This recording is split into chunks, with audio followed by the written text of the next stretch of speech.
নমস্কার সবাইকে সবাইকে স্বাগত জানাই আমার চ্যানেলে। আমি সুমি। আপনারা সবাই কেমন আছেন? আশা করছি সবাই ভালোই আছেন।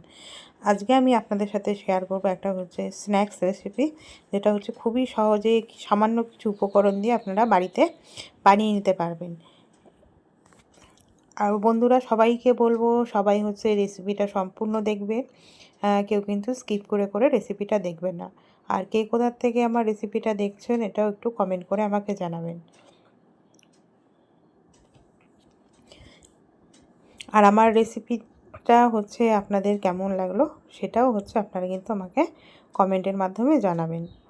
তো চলুন আপনাদের সাথে এবার শেয়ার করবি কি করে আমি এই স্ন্যাক্স রেসিপিটা বানিয়ে নিয়েছি খুবই সহজে সামান্য কিছু উপকরণ দিয়ে। চটজলদি হয়ে যায় এই স্ন্যাক্স রেসিপিটা, যেটা বাড়ির বড় থেকে বাচ্চা সবারই কিন্তু খুব পছন্দ হবে। এবার সম্পূর্ণ রেসিপিটা আপনাদের সাথে শেয়ার করব। কি কি উপকরণ নিয়েছি চলুন এবার আপনাদের সাথে বলে দিচ্ছি। প্রথমে নিয়ে নিয়েছি বোনলেস চিকেন, তার সাথে নিয়েছি ছোটো এক টুকরো আদা, তার সাথে নিয়েছি কাঁচা লঙ্কা, তার সাথে নিয়েছি রসুন। এবার একটা মিক্সিং বোল নেব। মিক্সিং বোলের মধ্যে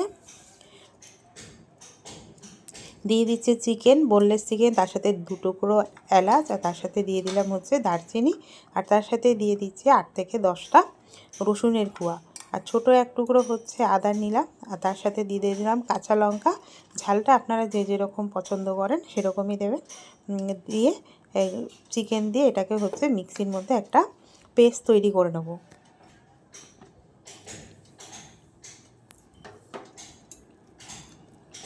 দেখুন চিকেনগুলো আমার ভালো করে পেস্ট হয়ে গেছে। এবার আমি একটা মিক্সিং থেকে এটাকে বের করে একটা প্লেটের মধ্যে নিয়ে নিচ্ছি।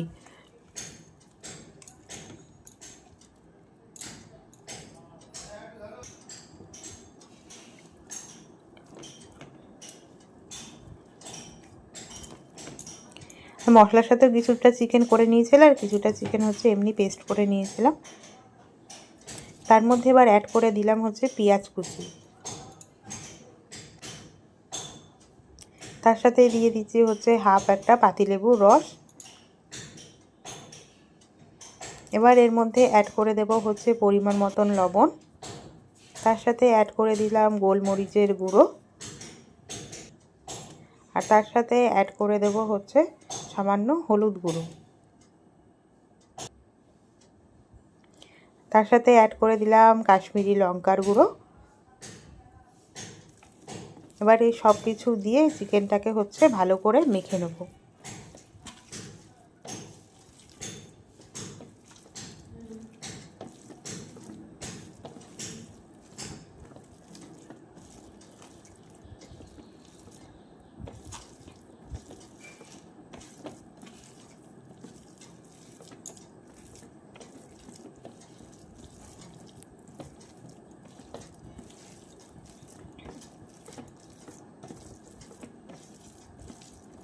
একটু বেশ সময় নিয়ে চিকেনটাকে ভালো করে একটু মেখে নিতে হবে। চিকেনগুলো এবার আমার মাখা হয়ে গেছে। এবার আপনাদের যার যেরকম পছন্দ আপনারা কিন্তু সেরকম করে শেপ করে এটাকে তৈরি করে নিতে পারেন। আমি একটা কাটার দিয়ে কেটে নিচ্ছি। আমি এরকম লাভ সাইনে করেছি, আপনারা যে যেরকম এটা যার যেরকম পছন্দ বা যার পক্ষে যেরকম সুবিধা সে সেরকম শেপ করে চিকেনগুলোকে এরকম করে তৈরি করে নেবে।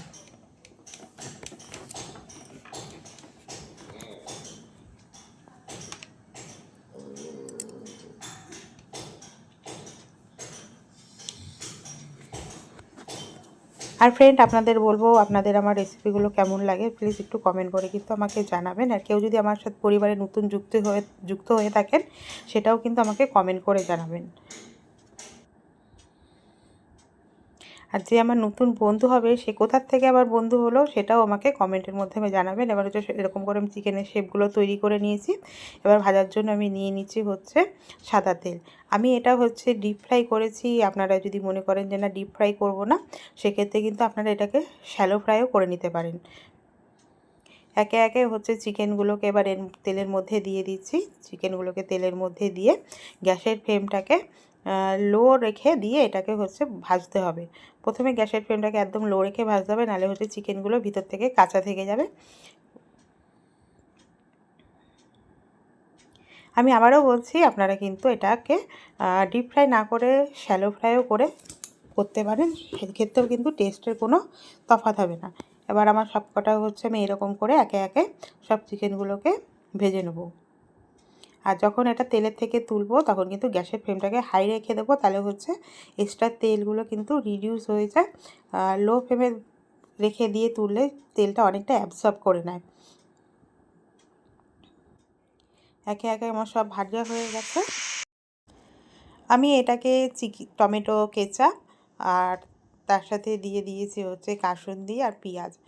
একে একে হচ্ছে টমেটো কেচাপ নিয়েছি একটা বাটিতে, তার মধ্যে দিয়ে দিলাম হচ্ছে চিকেনগুলোকে দিয়ে ফ্রাই করা চিকেনগুলো, তার সাথে সামান্য দিয়ে দিচ্ছি হচ্ছে পেঁয়াজ কুচি।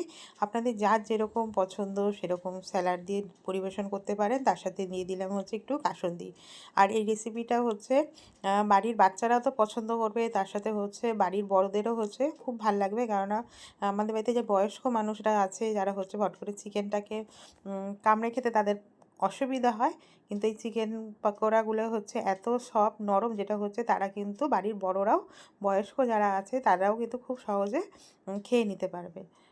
তো চলুন ফ্রেন্ড, আজকের মতন আপনাদের থেকে বিদায় নিচ্ছি। সবাই খুব ভালো থাকবেন, সুস্থ থাকবেন।